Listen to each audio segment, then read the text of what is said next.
দীর্ঘ 12 বছর যাবৎ আমি গাইনোকমিশিয়ার সমস্যা নিয়ে ভুগতেছিলাম। সো সো অপারেশন করাইতে আমি খুবই ভয় পেতেছিলাম যে কোথায় করাবো, বা ইন্ডিয়া যাব কিনা বা বাংলাদেশে করাবো কিনা, এই চিন্তা অনেক দিন যাবৎ করতেছিলাম। সো আমার বয়সটাও ছোট ছিল।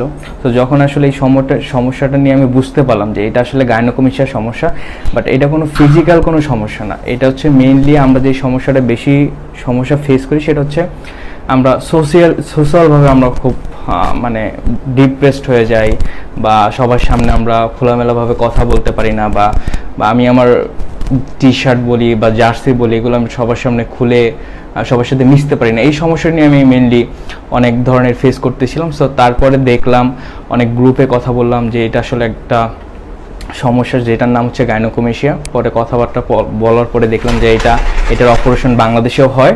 সো বাংলাদেশে কার কাছে আসলে আমি অপারেশনটা করাবো? সো অনেক